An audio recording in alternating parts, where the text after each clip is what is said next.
रुपए का currency print करके मार्केट में डाला हुआ है, जिसमें से हमें ये पता है कि जो हमारे 100 रुपीज है वो हाउस होल्ड्स के पास है, पर बाकी का 900 पैसा कहाँ पे है, तो उस चीज का कुछ रिकॉर्ड नहीं होता। इलीगल इकोनॉमीज चलती है, हमने ट्यूट में डिस्कस किया था लास्ट टाइम पे। बट इसके अलावा जो करेंसी बहुत इंपॉर्टेंट और मेजर प्लेयर होती है वर्ल्ड इकोनॉमी में, फॉर एग्जांपल यूएस डॉलर्स, जो कि फाइनेंशियल इंटरनेशनल फाइनेंशियल मार्केट्स में इंपॉर्टेंट रोल प्ले करती है, ट्रांजैक्शंस मेजरली उनके थ्रू होती हैं, या हम कोई भी डेफिनेशन देते हैं जो हमारे इंटरनेशनल इंस्टीट्यूट्स हैं जैसे वर्ल्ड बैंक है, आईएमएफ है, वहां पे भी जो सारी कैलकुलेशंस हैं या जो डॉलर डोमिनेट करता है, क्योंकि वहां पे यूएस का मेजर फंडिंग जाती है। जैसे हमने वर्ल्ड बैंक के केस में अभी रिसेंटली सुना होगा कि ट्रम्प ही सेड कि चाइना ने बहुत चाइना को सपोर्ट करता है वर्ल्ड बैंक, देयरफॉर हम अपना फंडिंग रोक देंगे। सो जो हमारी इंपॉर्टेंट मेजर फाइनेंशियल करेंसीज होती हैं वर्ल्ड के अंदर, लोग क्या करते हैं, उन पैसों उस करेंसी के अंदर या तो इन्वेस्ट करते हैं या फिर उस करेंसी को होल्ड कर लेते हैं। So there are large amount of foreigners जो डॉलर्स होल्ड करके रखते हैं। आपने बीच में पनामा पेपर सुना होगा, बीच में आप लोगों ने स्विस बैंक का सुना होगा, I think 4 to 5 years back. So that is all because people want to invest in a foreign currency जो कि अच्छा रोल प्ले कर रही है, जो बहुत स्ट्रॉन्ग है फाइनेंशियल वर्ल्ड इकोनॉमी के अंदर। सो दिस इज वाई जो यूएस डॉलर्स है वो उसका मेजर प्रपोर्शन फॉरेनर्स होल्ड करते हैं rather than their own domestic people. So why, who holds currency? We'll just start with this. Now according to household surveys in 2006, the average US household held 1600. Guys, he's sweeping downstairs. Do you want me to close the windows if the voice is disturbing you? अगर आपको room का आवाज disturb कर रहा है तो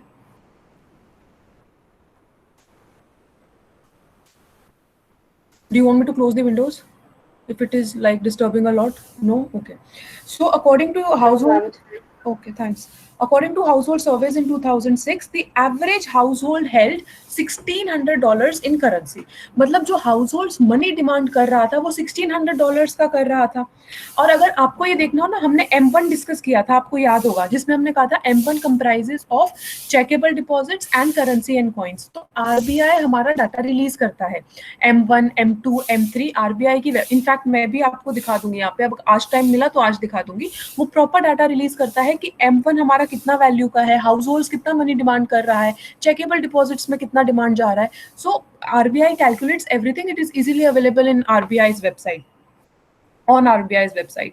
So they said that according to this household survey in 2006, the average जो एक household currency hold कर रहा था, that was $1,600, which comprises dollar bills and coins. Multiplying by the number of households in the US economy, which was about 110 million. मतलब एक house hold अगर $1,600 hold कर रहा है और अगर हमारा 110 मिलियन हाउस होल्ड्स हैं, इन दैट केस जो टोटल जो हम मैक्रो में लेते हैं हमारा टोटल इकोनॉमी के केस में, so US house holds was holding around 170 billion. US house holds was holding around 170 billion.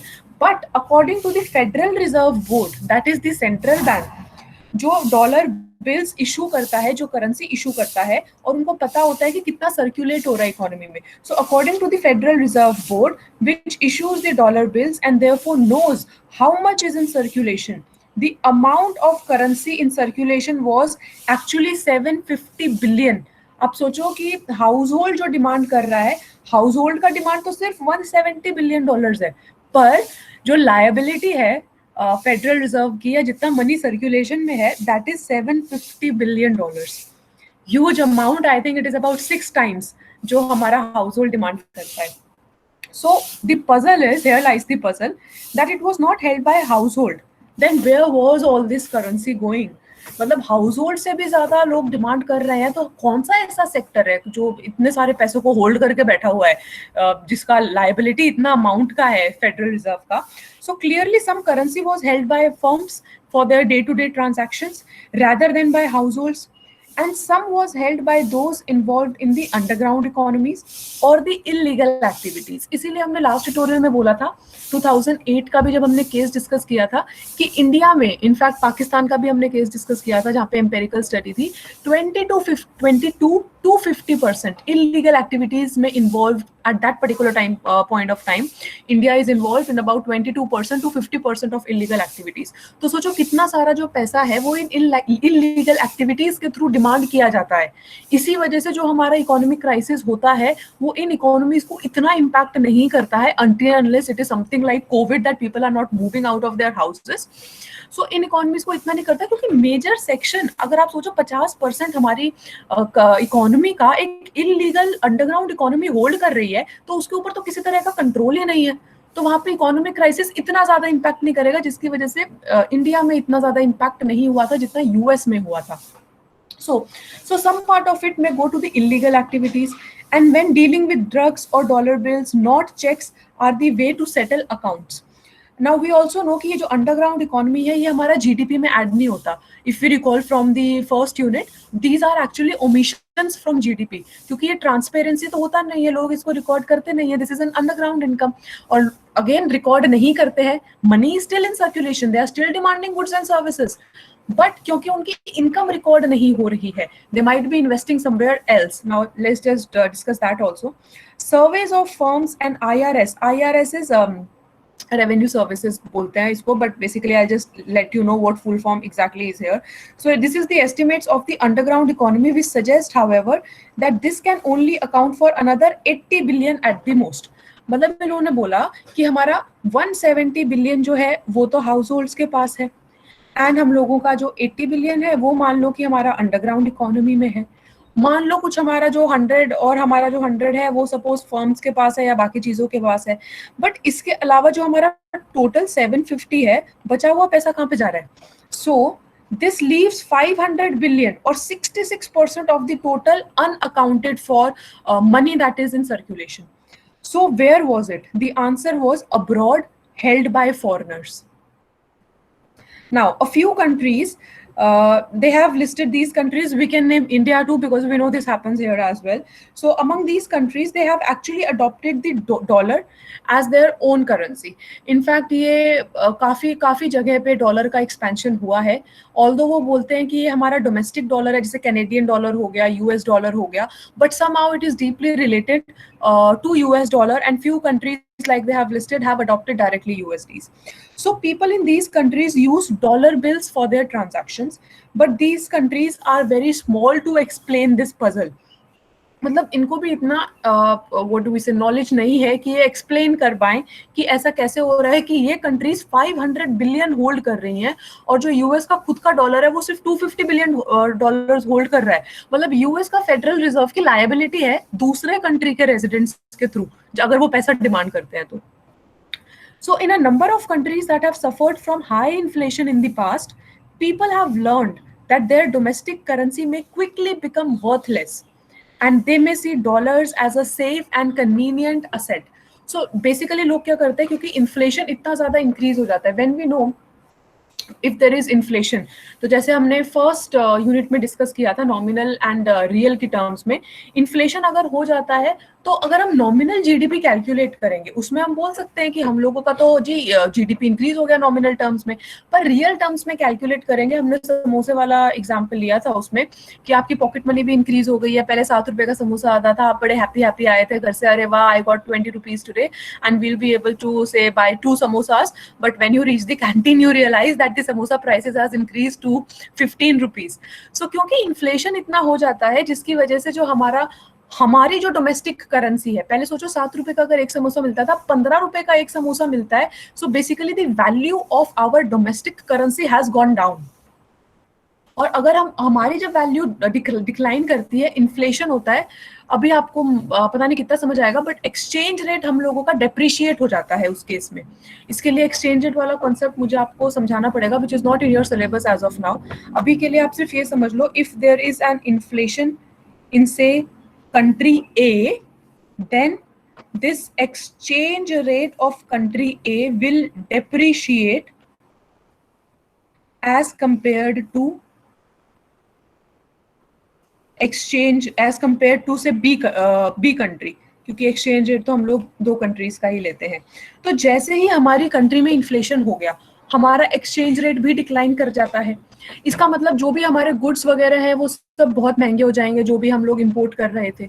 तो लोग क्या करते हैं, जैसे इंडिया में क्या बिलीफ है, गोल्ड सेव करो, ज्वेलरी में सेव करो, और या फिर gold is the first preference generally. अभी वो रिसेंटली शिफ्ट हुआ है फाइनेंशियल एसेट्स के लिए, पर अगर हम लोग इकोनॉमी की बात करते हैं तो अभी भी if we take macroeconomics, there is a huge population which still believes in the investment in gold or investment in property or investment in land in order to have a continuous rental income. तो जो हमारा mindset चलता है ना, वो चलता है gold की तरफ, कि इन्फ्लेशन भी हो गया तो कोई बात नहीं, हमारे पास कम से कम गोल्ड तो रहेगा, उसका प्राइस तो डेफिनेटली फॉल नहीं करने वाला है। या फिर लैंड ले लो, प्रॉपर्टी ले लो, कोई बात नहीं, इन्फ्लेशन हो गया तो कम से कम इनकम तो हमारी आती रहेगी ना, रेगुलर इनकम। अब अगर इन्फ्लेशन होएगा तो रेंटल इनकम भी इंक्रीज होएगी। सो इट मीन्स कि हम लोगों को एटलीस्ट उतना मिलता रहेगा जितना कि हमारा इन्फ्लेशन के हिसाब से हमको मिलना चाहिए। फॉरेन कंट्रीज में instead of investing into gold or instead of investing so much as India into say land or property for rental income or other things, people invest in dollars. They hold dollars, क्योंकि ये जो हमने country B बोली है ना, suppose this is USA and suppose this is India, और suppose India में inflation बहुत ज्यादा हो गया है, तो जो इंडिया का एक्सचेंज रेट है वो यूएस के कंपैरिजन में डिक्लाइन हो जाएगा। मतलब हम लोगों का जो यूएस का प्राइस है वो इंक्रीज हो गया और इंडिया का प्राइस रिड्यूस हो गया रिलेटिव टर्म्स में। Are you understanding? इन्फ्लेशन हुआ है इंडिया में, बट रिलेटिव टर्म्स में इंडिया की मनी, इंडिया की करेंसी का वैल्यू रिड्यूस हुआ है, यूएस की करेंसी का वैल्यू इंक्रीज हुआ है। आपको समझ आ रही है ये बात? Guys please respond if you are able to understand.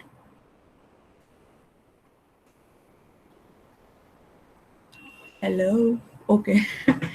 So, yeah. So now in foreign countries, therefore people would want to hold USA dollars, USD, US dollars लोग होल्ड करते हैं। हमारी तरह गोल्ड, प्रॉपर्टी, रेंटल इनकम ये सब hold नहीं करते हैं। इंस्टेड यूएस डॉलर्स होल्ड करते हैं, क्योंकि उनको ये विश्वास होता है कि हमारी कंट्री, जो यहाँ पे ये ए कंट्री है, हमारी कंट्री का बेशक इन्फ्लेशन हो जाए, हमारी कंट्री का मनी वैल्यू बेशक रिड्यूस हो जाए, पर यूएस का रिड्यूस नहीं होगा। और मैक्रो में ये कंसेप्ट है that expectations are self fulfilling. जब इतने सारे लोग यूएस करेंसी को होल्ड करके रख रहे हैं, वो कहाँ से डिक्लाइन हो जाएगी? So coming back to this topic, ये जो $500 बाकी सारी कंट्रीज में है, ये फॉरेनर्स ने होल्ड करके रखा हुआ है, क्योंकि उनको लगता है यूएस करेंसी डिक्लाइन नहीं होगी, उसका वैल्यू डिक्लाइन नहीं होगा। Okay, so in a number of countries that have suffered from high inflation in the past, people have learned that their domestic currency may quickly become worthless, and they may see dollars as a safe and convenient asset, which in the case of India is gold. So this is, for example, the case of Argentina, Russia. Estimates by the US Treasury is again which prints money basically, जैसे हम treasury bills भी बोलते हैं government bonds को, suggest that Argentina holds more than 50 billion in dollar bills. See Argentina में crisis भी आया था, अर्जेंटीनियन क्राइसिस, मैंने शायद वो अपलोड भी किया हुआ है इंटरनेशनल इकोनॉमिक्स में, आप लोग पढ़ोगे, किसी को अगर इंटरेस्ट हो ये अर्जेंटीना क्राइसिस वाला, so I already uploaded this for the previous batch on YouTube, you can check that. So उसके बाद से अर्जेंटीना ने यूएसडी बहुत ज्यादा होल्ड करना स्टार्ट कर दिया था, एंड देयर आप इसीलिए अब क्या हुआ, 2006 तक आते आते इन्होंने $50 बिलियन यूएसडी होल्ड किया है, and Russia holds more then $80 billion. अब जब आप सुनोगे रशिया यूएस को मुंह तोड़ जवाब देने वाला है एंड ऑल दोस थिंग्स, जब न्यूज में देखोगे तो ये भी रियलाइज कर लेना, चाहे वो कितना ही उसको जवाब दे ले, no doubt Russia is a strong country, but हर कोई स्मार्ट और सेफ प्ले करके चलता है कि उसकी इकोनॉमी में अगर उसकी करेंसी में कुछ नुकसान हो तो उसके पास $80 बिलियन US है, जो कि लायबिलिटी है यूएस फेडरल रिजर्व की रशिया को पे करने की, इफ दे डिमांड दिस, मतलब डायरेक्टली नहीं, obviously from their citizens. So together more than the holdings of the US house holds. तो अर्जेंटीना और रशिया एक साथ इतना पैसा होल्ड करते हैं जो यूएस के हाउस होल्ड्स होल्ड नहीं करते हैं। So we know now the impact of how this economy is actually functioning. Now, in yet other countries, people who have emigrated to the United States bring home US dollar bills, or tourists pay some transactions in dollars and the bills stay in that country. This is, for example, the case for Mexico and Thailand. जब tourist जाते हैं तो वो US के terms में पे करते हैं, एंड इन टर्न उस पर्टिकुलर कंट्री का, जैसे मेक्सिको तो खैर वहीं पे है, यूएस के पास ही है, थाईलैंड का, इन सब के अंदर यूएस डॉलर्स इंक्रीज हो जाते हैं व्हेन द टूरिस्ट गो और when few other people go due to some other purpose, as a result of which इनके पास जब यूएसडी जाता है तो वो भी वहां पे उसी कंट्री में रह जाता है, because they actually don't exchange until unless वो एक्सचेंज मीडियम के थ्रू उसको रुपी में कन्वर्ट करा लें। सो अदरवाइज वो रुपी में भी कन्वर्ट अगर कराएंगे तो बैंक्स के पास जाएगा, वो यूएसडी ही फ्रेम करेगा। So now the fact that foreigners hold such a high proportion of the dollar bills in circulation has two main macroeconomic implications. First is the rest of the world, by being willing to hold US currency, is making an effect, an interest-free loan to the United States of 500 billion. Second, while we shall think of money demand, which includes both currency and checkable deposits, as being determined by the interest rate and the level of transactions in the country, it is clear that US money demand also depends on other factors. सिर्फ जो हमारा US का money demand है, अभी तक हम तो यही डिस्कस कर रहे थे ना, where should I write, wait, अभी तक तो हम यही बोल रहे थे M money demand is equal to Y L I, पर अगर ये ओपन इकोनॉमी है और क्योंकि यूएस का ये जो मेजर मनी डिमांड का प्रपोर्शन है ये अर्जेंटीना से आ रहा है, रशिया से आ रहा है, मैक्सिको से आ रहा है, थाईलैंड से आ रहा है, तो आप सोचो कि वहां की इनकम भी जैसे जैसे चेंज होएगी, वहां का इंटरेस्ट रेट भी जैसे जैसे चेंज होएगा, वैसे ही मनी डिमांड यूएसडी का चेंज होएगा. So whatever is happening in other countries also have an impact on the currency of some other country also. So you realize these equations and I mean these, obviously these numerical equations, apart from that the equations that is playing between the countries, कैसे कितना ज्यादा चीजें function होती हैं, that is why जब हम बोलते हैं ना कि यार ये ऐसे क्यों ग्रांट दे रहे हैं, यहाँ पे प्रॉब्लम हो रही है, तो उस कंट्री ने हमको ग्रांट क्यों दिया, हमने उसको ग्रांट क्यों दिया, क्योंकि वो हमारी इकोनॉमी को इम्पैक्ट करता है, डायरेक्टली इम्पैक्ट करता है. यहाँ पे मनी डिमांड जो हम बोल रहे हैं, अगर थाईलैंड से, मेक्सिको से, अर्जेंटीना से, रशिया से मेजर डिमांड आती है यूएस डॉलर्स की, तो वो उनकी इनकम से भी इम्पैक्ट करेगी. अगर वहां की इनकम रिड्यूस हो गई तो वो इस डिमांड को, मनी डिमांड को नहीं करेंगे. अगर यूएस डॉलर्स का मनी डिमांड नहीं होगा तो उसकी वजह से US dollars can reduce, US dollar का जो एक्सचेंज रेट है वो इतना स्ट्रॉन्ग प्ले करता है इकोनॉमी के अंदर, वो डिक्लाइन कर सकता है. जब भी बीच में अभी न्यूज भी आई थी, अगर आप लोगों को याद होगा कि चाइना अपनी डिजिटल करेंसी लॉन्च करना चाह रहा है. I don't know what is the authenticity of this news, I don't know how much true it is, but बीच में न्यूज आई थी कि चाइना अपना डिजिटल करेंसी लॉन्च करना चाह रहा है ताकि जो डिपेंडेंस है बाकी सारी कंट्रीज का यूएस डॉलर्स के ऊपर वो डिक्लाइन हो जाए. So I hope with this you are able to, you will be better. Facebook also, Libra. मैं 2 दिन लास्ट लाइन पढ़ लेती हूँ साहिल, फिर एक बार सुनते हैं आप क्या कहना चाह रहे हो. So can you guess, for example, what would happen to US money demand if the degree of civil unrest increased in the rest of the world? If the degree of civil unrest increases in the rest of the world, अगर बाकी सारी economy में बाकी सारी world economy demand नहीं करती है, जैसे सुबह मैंने आप लोगों को एक फोटो भेजी है, अगर देखी होगी आप लोगों ने ग्रुप पे, कि इंडिया की इकोनॉमी 23% डिक्लाइन की है, वैसे ही जो बाकी कंट्रीज है, रशिया, नाउ सी रशिया भी डिक्लाइन किया है एंड रशिया $80 बिलियन होल्ड करता है, तो उसका डायरेक्ट इम्पैक्ट यूएसडी पे आएगा. So these are certain things. Now we should be able to, I think, link the concepts. कि सिर्फ हम मतलब इसीलिए सिर्फ मतलब थ्योरी तक सीमित नहीं रहना चाहिए. We should know what is happening around us. And मैं न्यूज़पेपर आर्टिकल्स भी अभी आप लोगों के साथ इसलिए इतना ज़्यादा शेयर नहीं करने लगी हूँ. First, I am not keeping well since a week, and second, मेरा आई स्ट्रेन हो रहा है. थर्ड, थोड़ा आप लोग थ्योरी समझ जाओ, थोड़ा ये प्रैक्टिकल चीज़ें समझ जाओ, उसके बाद डिस्कशन में मज़ा आएगा. So I'm waiting for 1 or 2 weeks, and thereafter we'll start discussing the newspaper articles also at a very good pace. I hope this was interesting. I hope this was जिनको genuinely interesting लगा हो सिर्फ वही बोलना, yes, otherwise it's okay. Because मुझे ऐसा लगता है ये बहुत, yeah. Okay, good. A lot of enthusiasm. I think you people are more happy that you didn't need to write anything today. But okay, we'll write tomorrow. साहिल, आप क्या कह रहे थे? What were you saying? Facebook also Libra? मैं आप China का बताया था ना कि वो डिजिटल करेंसी अपना लॉन्च करने की सोच रहा है. ऐसे मैम फेसबुक की भी मैम लिब्रा आने वाली है मैम, वो भी कह रहे हैं कि हम लिब्रा लॉन्च कर रहे हैं, डिजिटल करेंसी. अच्छा, I'm not